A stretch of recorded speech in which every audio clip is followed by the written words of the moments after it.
Bismillahirrahmanirrahim. Assalamualaikum warahmatullahi wabarakatuh. Innal hamdalillah nahmaduhu wa nasta'inuhu wa nastaghfiruh wa na'udzu billahi min sururi anfusina wa min sayyiati a'malina. May yahdihillahu fala mudilla lahu wa may yudlilhu fala hadiyalah. Asyhadu an la ilaha illallah, asyhadu anna Muhammadar Rasulullah. Ya ayyuhalladzina amanu taqullaha haqqa tuqatih wa la tamutunna illa wa antum muslimun. Ya.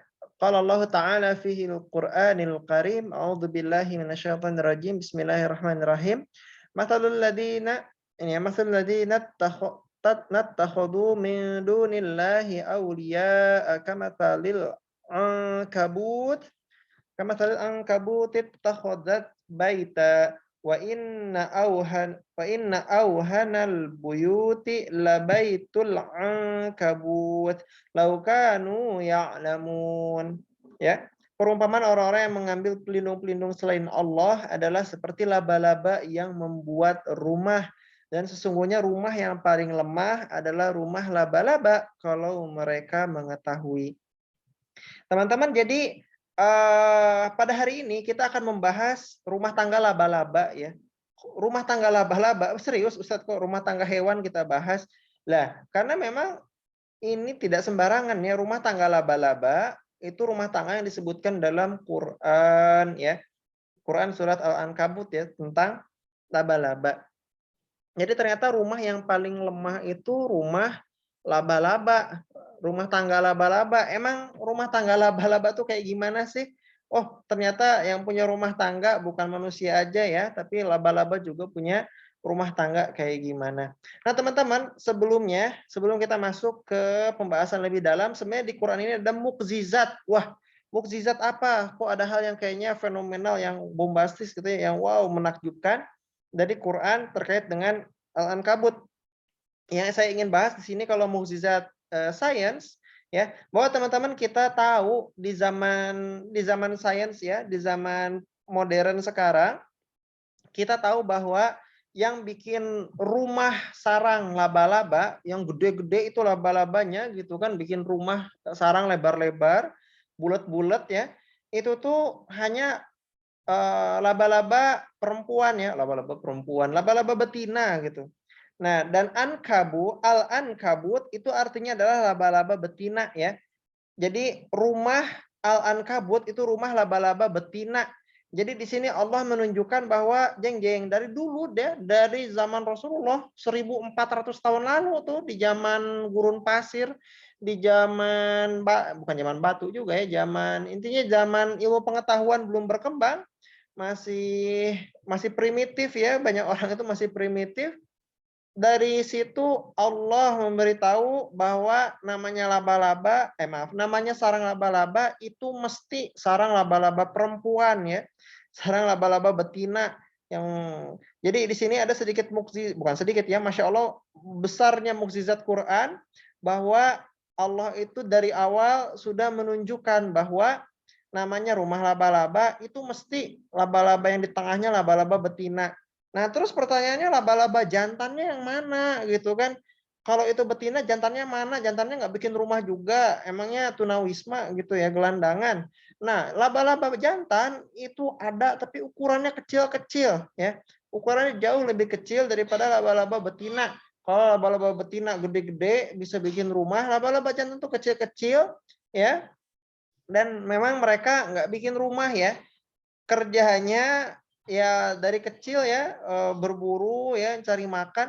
Nanti udah agak gedean, itu mereka nikah sama laba-laba betina di sarang-sarangnya ya. Cuman memang nasib jantan itu mengerikan. Kenapa mengerikan? Beres nikah langsung dimakan ya. Jadi sama kayak pernikahan antara belalang sembah betina, belalang sembah jantan. Belalang sembah jantannya ya, belalang sembah tahu ya, papatong ya, kok papatong sih, apa, corang, apa ya bahasa Indonesianya ya, belalang sembah gitu kan, mantis ya. Itu betinanya makan kepala jantannya itu kalau belalang sembah ya. Belalang sembah tahu ya teman-teman ya, yang kayak kayak apa ya, ya belalang cuman, ini, kayak punya tangan buat menyembah berdoa gitu ya, disebutnya belalang sembah ya, praying mantis. Jadi di dunia hewan, di dunia laba-laba ternyata istri makan suami ya. Jadi itu istri udah berapa kali makan suami gitu di fenomena Quran surat Al-Ankabut. Nah, sebelum kita bahas lebih jauh terkait dengan rumah tangga laba-laba ya, pernikahan laba-laba yang disebut sebagai rumah yang selemah-lemahnya rumah, kita bahas dulu di data yang ada. Dulu teman-teman ya di tahun 2017 dulu ya, sebelum zaman corona, teman-teman, di dalam tahun 2017 ada kurang lebih ya 375.000 kasus perceraian, teman-teman ya. 375.000 kasus perceraian ya, yang mayoritasnya itu alasannya karena KDRT. Wah, ya jadi mayoritasnya istri nggak kuat, suaminya KDRT. Oh, jadi 274.000 ya, mayoritas ya. Berarti 3/4-nya nikah itu di rumahnya, maaf, 3/4 perceraian itu alasannya karena suaminya KDRT gitu ya, kekerasan dalam rumah tangga. Dan memang tren tersebut relatif meningkat dari tahun ke tahun. Padahal tahun itu ya total pernikahan hanya aja 1,9 juta pernikahan saja. Jadi teman-teman kita punya angka ya, kurang lebih kesimpulannya dari 5 pernikahan di tahun tersebut ya, ada tiap 5 pernikahan ada 1 perceraian.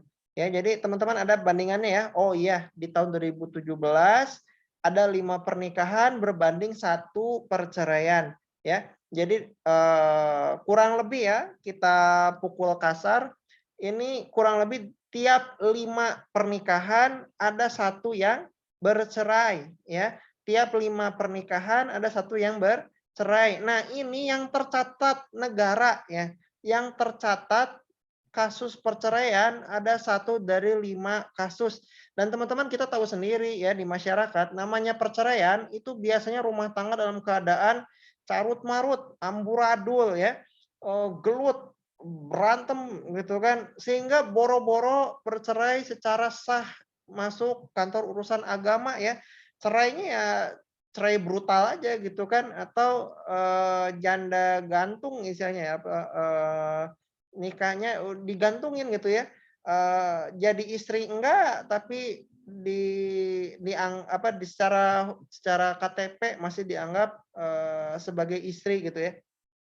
Jadi kalau ini mau kita lempengin angkanya, mau dilurusin angkanya, saya curiganya ya 1 dari 3 perceraian bahkan ya, itu maaf, 1 dari 3 pernikahan itu berakhir perceraian ya. Kalau ini kira-kira saya ya, kalau misalkan kita menghitung dari kasus perceraian yang tidak tercatat di pengadilan ya. Ini kan jadi kalau dari data pengadilan, dari data pemerintah kan, kurang lebih ya, 1 dari 5 pernikahan berakhir perceraian. Padahal kita tahu perceraian itu brutal kan, boro-boro mikirin perceraian tercatat resmi secara negara, diurus berkas cerainya, berkas pengadilannya, berkas segala macamnya, itu kan ribet banget tuh. Namanya udah cerai kan udah emosi kan, udah males ngurus-ngurus suratnya gitu, main tinggal aja. Suami tinggalin istrinya, istri tinggalin suaminya gitu kan. Udah perceraiannya bener-bener acak-acakan gitu kan. Nah, curiga saya kalau kita ngitung sama yang acak-acakannya juga, itu bisa jadi 2 kali lipat dari kasus yang tercatat ya. Jadi bisa jadi 1 dari 3 pernikahan itu berakhir perceraian kalau saya kira-kira gitu kan. Nah, teman-teman, intinya sih perceraian itu banyak ya teman-teman ya. Itu yang cerai. Kalau yang tetap nikah, bisa jadi nikah tapi dalam keadaan emosi, dalam keadaan marah-marah, nggak terima lah, saling zolim satu sama lain lah, berantem terus lah, segala macem lah. Nah, ini sebenarnya fenomena yang mengerikan teman-teman ya. Jadi fenomena di mana banyak kasus pernikahan ya, sepertiga pernikahan kurang lebih itu berakhir pada perceraian, baik yang tercatat maupun yang tidak tercatat ya. Sepertiganya lagi pernikahan bisa jadi berantem aja kerjanya gitu kan. Nah, sepertiganya lagi bertahan, tapi ya sebagian harmonis, mungkin sebagian biasa aja gitu kan, nggak harmonis, nggak gimana gitu. Nah, intinya ini fenomena yang buruk teman-teman, apapun ya tadi ya, angkanya itu bagaimanapun itu angka yang besar untuk kasus perceraian, untuk kasus, nikah yang tidak harmonis gitu kan. Ini kita merupakan di zaman yang, buruk sebenarnya, di zaman yang di mana pernikahan itu berarti banyak menemui kegagalan ya. Teman-teman di sini mungkin di lingkungannya juga ada kali ya yang ada yang udah nikah tapi ternyata, nggak lama cerai nggak lama cerai nggak lama cerai gitu kan. Ini gimana sih kok bisa nikah tapi penuh dengan KDRT gitu kan, penuh dengan perceraian gitu kan. Ini bukan hal yang bisa kita banggakan ya, ini hal yang mengerikan ya, bahwa rumah tangga berantakan itu tandanya masyarakatnya rusak. Masyarakat yang rusak itu berat buat menegakkan Islam di level yang lebih tinggi ya, di level masyarakat apalagi di level negara gitu kan. Jadi sebelum kita membahas ya, oh yuk kita perjuangkan Islam sampai ke tahap negara, tahap internasional gitu kan. Ini kita selesaikan dulu di rumah tangga kita masing-masing gitu kan. Kita selesaikan dulu di masyarakat kita selesaikan dulu di keluarga kita, ya, baru nanti kita selesaikan di masyarakat, kita selesaikan di bahkan tahap negara dan sebagainya gitu kan. Jadi sebelum kita membahas Islam secara tinggi gitu kan, kita bahas dulu bahwa ini harus rumah tangga itu Islami ya, rumah tangga yang Islami tentu rumah tangga yang harmonis, bukan rumah tangga yang berakhir pada KDRT dan perceraian segala macamnya. Nah, balik lagi ke Quran surat Al-Ankabut, tadi saya sudah ceritakan ya, namanya rumah laba-laba itu pasti punya betinanya, punya istrinya gitu kan. Namanya suaminya pasti suaminya itu badannya kecil yang habis nikah langsung dimakan gitu kan. Nah, kita jelasin lagi seperti apa rumah laba-laba ya. Jadi teman-teman, rumah laba-laba, sebelum kita jelaskan kelemahannya, kita jelaskan dulu kekuatannya. Sebenarnya teman-teman dari sisi bahan, ya, dari sisi duniawi, wah dari sisi duniawi ya, benang benang ini benang laba-laba ya itu merupakan benang yang sangat kuat dan sangat elastis yang terhebat di dunia gitu kan, lebih kuat daripada baja untuk ukuran ketipisan yang sama. Teman-teman tahu baja yang dipakai misalkan buat rel kereta api itu kan keras banget tuh, makanya kereta bisa jalan di atasnya dengan kecepatan tinggi tanpa merusak relnya gitu kan ya, relnya tetap masih bisa bertahan ketika ada kereta api berjalan di atasnya. Nah, ini rumah laba-laba itu lebih kuat lagi daripada rel kereta api gitu kan, kalau diukur dengan ketipisan yang sama ya, dan ukuran yang sama, benang laba-laba itu kuat banget gitu kan. Teman-teman, saya pernah megang rumah laba-laba gitu kan, dan itu Masya Allah kok kuat banget gitu kan. Apalagi rumah laba-laba yang laba-labanya ukuran besar gitu kan, itu kan wih tebel banget itu, padahal tipis banget kan aslinya, tapi kuat sekali gitu ya. Ini merupakan satu hal yang dahsyat, Masya Allah, Allah menciptakan laba-laba punya serat yang sangat kuat. Tapi ternyata rumah yang sangat kuat itu saja, yang secara duniawi, wih mewah gitu kan, secara bahan bagus, ternyata ada kekurangan. Apa kekurangannya? Yang pertama, jelas rumah laba-laba itu tidak melindungi penghuninya dari apapun ya. Bayangin teman-teman ya, rumah laba-laba itu kalau hujan, kehujanan, panas, kepanasan ya. Jadi dari sisi fungsional saja itu laba-laba dalam tanda kutip ya, ya panas, kepanasan, hujan, kehujanan gitu kan.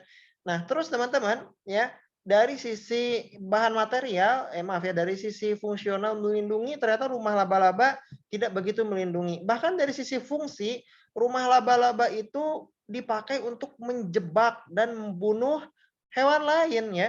Jadi bayangin teman-teman yang kita kalau punya rumah tangga, tapi isi rumahnya itu dipakai sebagai markas kriminal ya, markas kemaksiatan ya. Ini betapa itu rumah yang sangat ya, rumah yang kita tidak harapkan ya. Kalau laba-laba kan memang mereka mangsanya itu, tapi kalau di-copy ke seperti rumah manusia, itu tuh mengerikan ya, bagaimana rumah itu dipakai sebagai pusat kriminal, maksiat untuk merugikan orang lain ya. Jadi ini filosofisnya dalam ini rumah laba-laba ini gitu kan. Satu, panas kepanasan, hujan kehujanan, ya, angin keanginan, dingin kedinginan dan sebagainya. Terus rumah laba-laba ternyata dipakai untuk menjebak, membunuh hewan lain ya. Jadi mudah-mudahan nanti ketika kita punya rumah, rumahnya berkah, jangan dipakai untuk merugikan orang lain. Terus teman-teman, rumah tangga laba-laba itu tidak harmonis. Tadi ya sudah saya bilang ya, ketika laba-laba jantan itu nikah, laba-laba jantan itu dengan ukurannya yang kecil ya, setelah kawin langsung dimakan oleh betina ya. Jadi disantap. Itu bayangin teman-teman kalau kita punya rumah tangga, kerjanya dalam rumah tangga tersebut istrinya itu ngabisin harta suaminya aja gitu kan, atau bahkan dihabisin juga badan suaminya gitu kan. Ini kan mengerikan teman-teman ya. Jadi rumah yang tidak berkah adalah rumah tangga yang ternyata ketika istrinya ya menghabisi suaminya begitu saja gitu kan, baik menghabisi dalam sisi ini ya, denotatif ya, badannya dimakan, atau dalam sisi konotatif ya. Jadi rumah itu cuman tempat istri meras harta suami gitu kan. Ini harus dihindari ya. Ini mirip seperti rumah laba-laba ya. Terus teman-teman ya, tahu teman-teman anak laba-laba ya, anak laba-laba, jadi kita jangan bahas dulu inilah suami istri laba-laba gitu kan. Bahas sekarang anak laba-laba, itu ternyata teman-teman sesama anak laba-laba itu mereka kanibal. Tahu kanibal teman-teman? Kanibal itu berarti saling memangsa. Bayangin teman-teman ya, teman-teman punya rumah tangga, anaknya itu saling bersaing memperebutkan harta orang tua misalkan ya, atau memperebutkan apapun itu gitu kan, saling, ini ya, saling bersaing tapi tidak sehat ya, saling saling menghancurkan satu sama lain. Ini betapa rumah tangga yang tidak bahagia ya. Terus teman-teman, rumah laba-laba itu juga bukan cuman anak membunuh anak, ibu juga bunuh anaknya. Ketika anak laba-laba itu menetas, anak laba-laba itu harus cepat-cepat lari kabur dari sarang ibunya. Kalau lama-lama ibunya yang makan anaknya tersebut. Jadi ini ibu udah makan suami, makan juga anaknya gitu kan. Jadi boro-boro kita ngebahas berbakti pada orang tua, berbakti pada suami gitu kan. Suami mengayomi keluarga. Ini rumah laba-laba tadi ya, bukan cuman secara, kalau secara duniawi, wih, rumah laba-laba itu kuat, lebih kuat dari baja gitu kan, mewah banget. Tapi ternyata panas kepanasan, hujan kehujanan ya, terus dipakai buat menjebak, menghancurkan rumah tangga orang lain gitu kan, intinya bikin pusat kriminal lah untuk merugikan orang lain. Terus dipakai istri meras suami ya. Terus teman-teman ya, anaknya saling saling bunuh membunuh ya, saling kanibal gitu kan.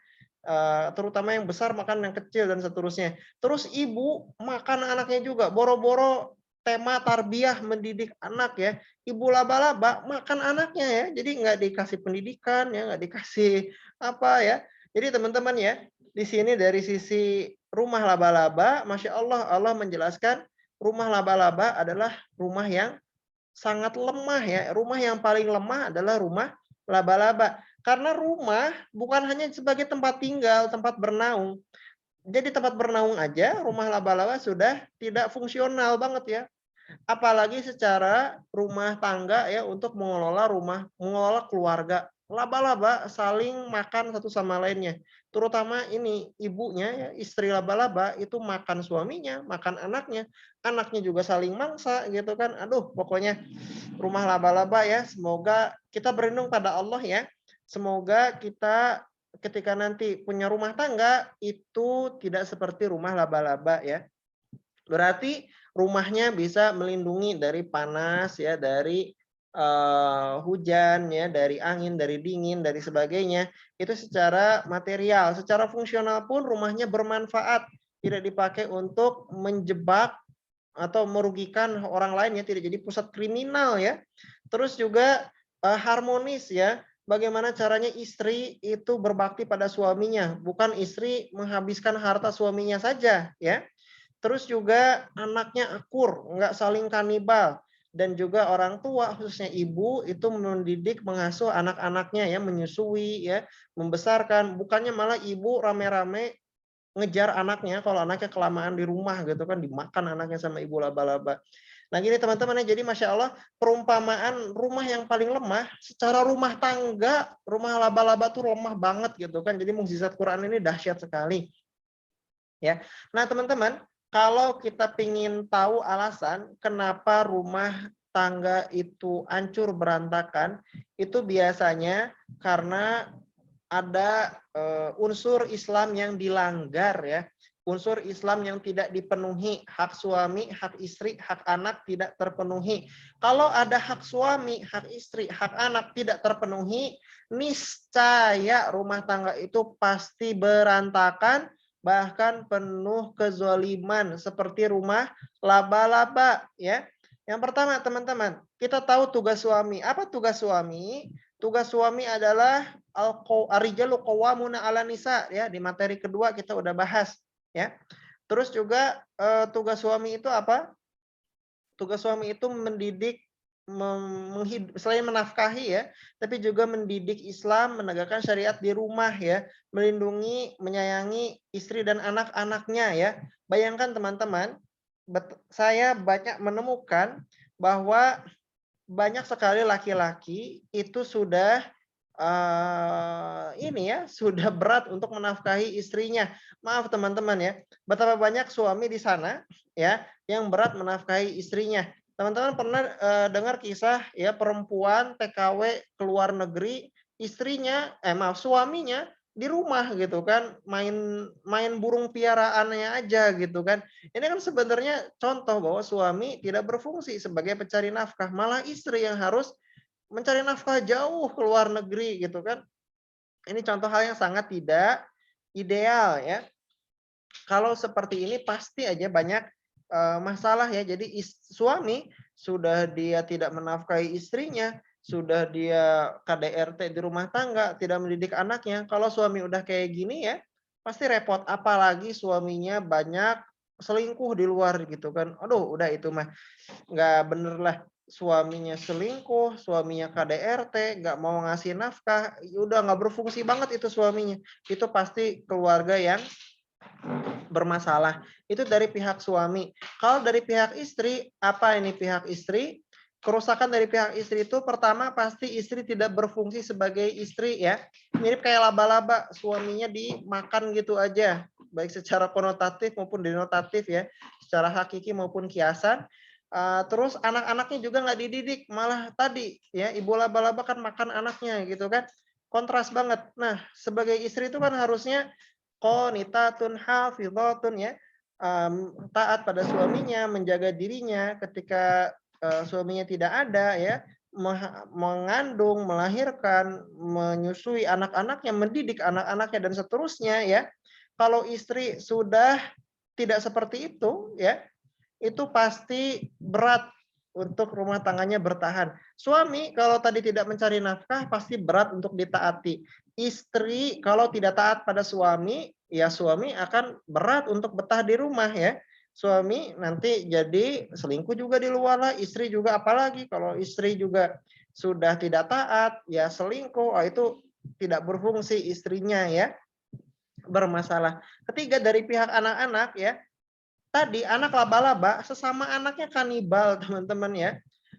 Saling memangsa. Kalau di kita di manusia bisa jadi ya kakak adiknya udah saling menzolimi, anaknya durhaka pada orang tua, tidak berbakti. Aduh, repot ya teman-teman ya. Teman-teman pernah dengar kabar ya, ada anak yang menuntut orang tuanya sehingga orang tuanya masuk penjara gitu kan karena rebutan ini, rebutan itulah, urusan harta, urusan dunia.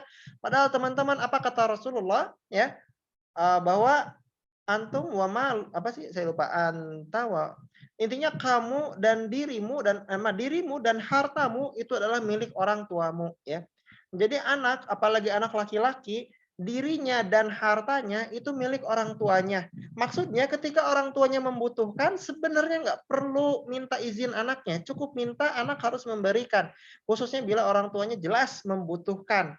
Ya, jadi jangan sampai nanti anak durhaka pada orang tuanya ya. Pasti kalau anak durhaka pada orang tuanya ada yang salah. Apakah salah di anaknya, salah di lingkungannya, atau bisa jadi salah orang tuanya dari awal tidak mendidik secara Islam. Pasti repot sendiri, ya.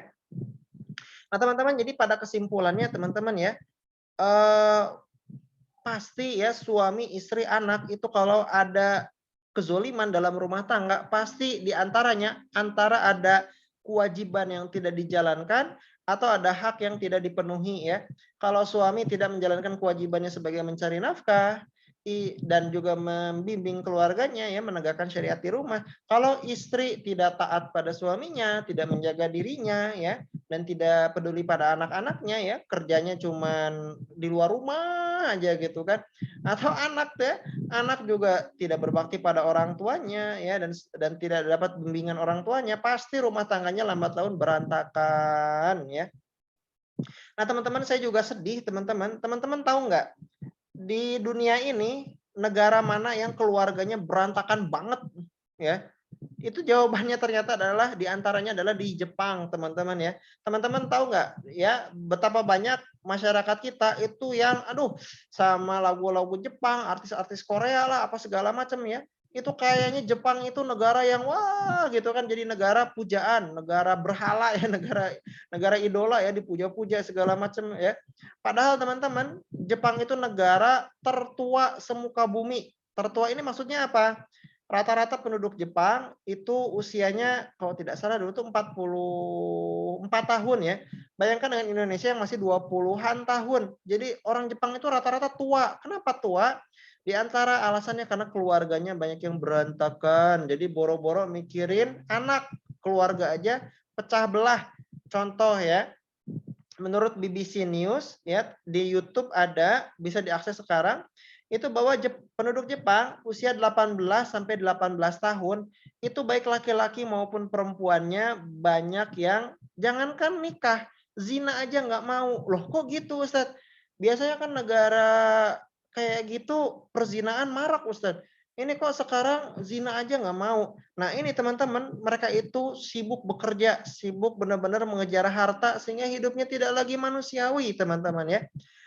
Tuntutan karir sedemikian mencekik dan sebagainya. Teman-teman kalau dulu belajar ya sejarah krisis Jepang, bagaimana Jepang terjerat riba, hutang yang sangat banyak sehingga negaranya sekarang negara Jepang itu utangnya mengerikan ya, sehingga negaranya sekarang kalau ada pajak besar-besaran disedot utang banyak sekali sehingga krisis berkepanjangan ya, karena utang yang bunganya terus berbunga-bunga. Bunganya bukan bunga yang positif ya, bunga yang negatif ya. Dan teman-teman, karena negara dan masyarakatnya pada kesusahan secara material ya, akhirnya mereka sibuk bekerja dan lupa untuk menikah. Jangankan nikah, zina aja nggak mau. Jepang itu istilahnya sexless ya, negara yang menghindari seks ya. Memang 30% penduduknya mungkin senang berzina, tapi mayoritas jangankan zina, nikah, jangankan nikah, zina aja nggak mau. Laki-laki dan perempuannya sudah sibuk masing-masing. Laki-laki tidak mau hartanya habis oleh pacar perempuan. Jadi di isi kepala laki-laki kalau punya pacar perempuan pasti uang itu habis ya. Pasti uang itu habis ya. Daripada punya pacar perempuan mending dipakai buat sendiri gitu kan, uangnya ya enak ya. Nggak punya pacar perempuan ya, uangnya nggak habis, udah aja dipakai sendiri. Kalau butuh perempuan ya bisa ke perzinaan ya, ke apa namanya, ke ini ya, ke tempat-tempat pelacuran atau misalkan biasanya sih karena malas juga ke pelacuran gitu kan, nggak ada waktu, mereka habis di video porno ya, atau apapun itu ya. Jadi laki-lakinya udah malas banget tuh ngasih nafkah, capek-capek, udah hidup susah, capek-capek dapat uang, sekalinya dapat uang dinafkahin buat istri, aduh maaf, dinafkahin buat pacar, kok nafkah ya, dikasih ke pacarnya, aduh nggak mau banget gitu kan. Nah perempuan teman-teman, iya, udah susah cari pacar gitu kan, susah cari suami ya, dan perempuannya juga banyak yang nggak mau diatur teman-teman ya. Akhirnya mereka ingin hidup bebas, merdeka, tanpa aturan suami, tanpa aturan pacar laki-laki, tanpa segala macamnya. Mereka ingin bebas, nggak ada yang ngatur gitu ya. Jadi mereka ingin bisa berkarir sesukanya, sepuasnya ya. Dan memang terpaksa juga berkarir karena nggak ada yang menafkahi mereka ya. Jadi laki-laki sibuk berkarir dan pelit, nggak mau ngasih uang ke perempuan. Perempuan selain ingin bebas juga terpaksa harus bekerja karena nggak ada yang ngasih uang mereka. Jadi rumah tangga itu benar-benar tidak terbentuk di Jepang. Makanya Jepang itu ya Allah tua banget penduduk-penduduknya ya. Nggak ya sedikit yang bisa berkeluarga apalagi berketurunan ya. Teman-teman ya, terus teman-teman ya, selain mereka itu sibuk terus, penduduk Jepang juga banyak yang bunuh diri teman-teman ya. Aduh, teman-teman tahu kan ya negara banyak bunuh diri di dunia itu negara mana? 2 terbesar Jepang dan Korea Selatan. Aduh, ya. Jadi selama ini kita itu puja-puja drama Korea, anime Jepang, segala macam itu tuh negara-negara yang mau punah gitu kan, negara yang keluarganya berantakan, ya, terus stres juga, banyak yang bunuh diri. Kenapa ya? Karena isi kepalanya fantasi gitu kan, tidak realistis. Padahal Islam sangat realistis ya. Yang namanya hidup ya harus berkeluarga. Yang namanya keluarga ya berarti bisa berketurunan sehingga kehidupan bisa berlanjut. Enggak sekedar mengejar harta ya, tidak sekedar mengejar kepuasan pribadi ya. Makanya kenapa penduduk Jepang sangat tua ya. Jadi teman-teman ya, kita bisa lihat ya, kontras banget nih dalam Islam laki-laki harus memberi nafkah ya. Di Jepang laki-laki pelit, nggak mau banget ngasih uang ke perempuan. Ngapain ngasih uang ke perempuan ya? Habis ya. Mending dipakai buat sendiri atau nonton video porno lah, apalah segala macem lah, beres gitu kan ya. Perempuan ingin merdeka. Selain ingin merdeka, nggak ada yang nyuruh-nyuruh dari suaminya, perempuannya juga ya terpaksa bekerja. Orang mereka nggak ada suami gitu kan. Nah, jadi jangan ngebahas tentang anaknya dulu gitu kan. Boro-boro mereka punya anak ya. Jangankan nikah, zina aja nggak mau. Teman-teman ya, 64% penduduk Jepang usia 18 sampai 34 tahun itu tidak pernah berzina ya. Ya jangan ngomong tentang nikah dulu lah, zina aja nggak mau gitu kan. Ya, padahal teman-teman kalau di negara-negara seperti Amerika Serikat, ya, di negara-negara barat, di Eropa, itu usia 21 tahun, 91%-nya sudah berzina, ya. Jadi teman-teman usia 21 tahun, ya teman-teman dulu 21 tahun usia kuliah ya. Jadi mereka itu kalau udah kuliah, 91% sudah berzina ya. Jadi yang tidak pernah berzina itu minoritas di sana gitu kan. Orang yang beda sendiri gitu kan. Mayoritas udah berzina dan udah biasa aja buat mereka zina itu gitu kan. Kalau di Amerika di barat perzinahan itu masih mayoritas gitu kan, mayoritas banget lah. Kalau di Jepang lebih parah lagi, jangankan, nikah, zina aja nggak mau. Kenapa? Karena tekanan ekonomi ya, kita mengira Jepang itu negara yang sangat maju, padahal tekanan ekonominya berat. Negaranya banyak dililit utang ya, utang Jepang itu tinggi sekali per kapitanya ya. Utang per kapitanya ya, termasuk negara per PDRB-nya, Jepang tuh termasuk negara yang dulu ya, teman-teman kalau dulu belajar sejarah Jepang, Jepang tuh dulu tahun 60-an dikenal sebagai golden 60s ya, atau masa-masa keemasan 1960 sampai 1970, di mana Jepang tuh wah sangat dikdaya sekali pertumbuhannya.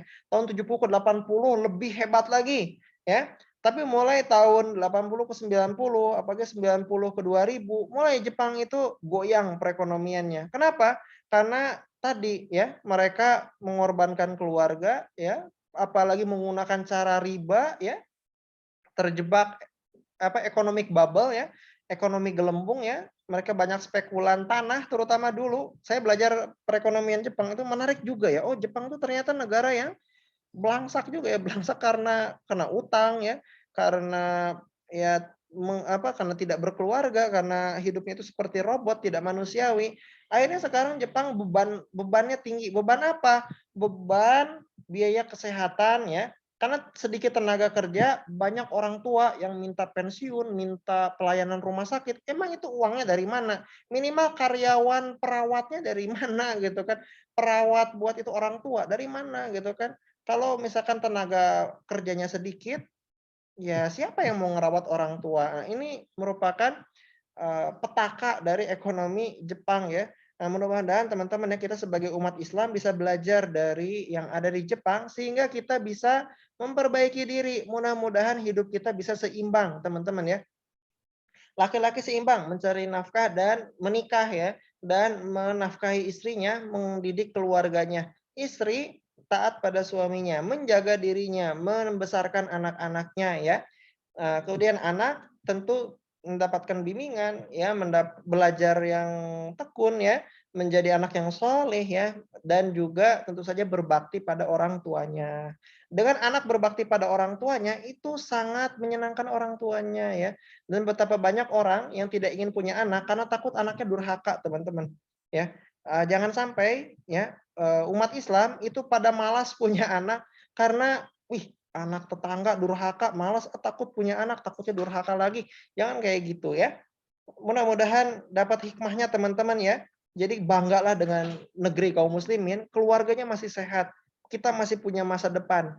Negara-negara yang kita bangga-banggakan sekarang itu adalah negara-negara yang terus menua bahkan menuju proses ya penurunan penduduk.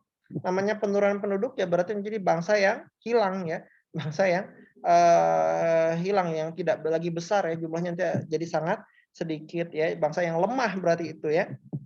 Yang benar dari Allah, yang dari saya sendiri. Saya tutup dengan doa ya, mudah-mudahan kita bisa punya istri, suami, anak, dan keluarga besar yang idaman. Kita berdoa. Rabbana hab lana min azwajina wa dhurriyyatina qurrata a'yun waj'alna lil muttaqina imama. Rabbighfirli wa liwalidayya warhamhuma kama rabbayani shaghira. Rabbi habli minas shalihin. Amin Allahumma amin. Baik teman-teman, terima kasih atas kehadirannya malam ini. Mari kita tutup dengan doa kifaratul majelis. Subhanakallahumma bihamdika asyhadu an la ilaha illa anta astaghfiruka wa atubu ilaik. Yang benar dari Allah, yang saya sendiri. Mudah-mudahan semua kita di sini bisa reuni di surga Firdaus, surga paling tinggi, paling tengah, sumber mata air segala surga di bawah arsy-Nya Allah bersama para nabi, para rasul, as-siddiqin, asy-syuhada, as-shabirin. Terima kasih teman-teman. Assalamualaikum warahmatullahi wabarakatuh. Terima kasih kehadirannya, banyak yang hadir, saya senang sekali.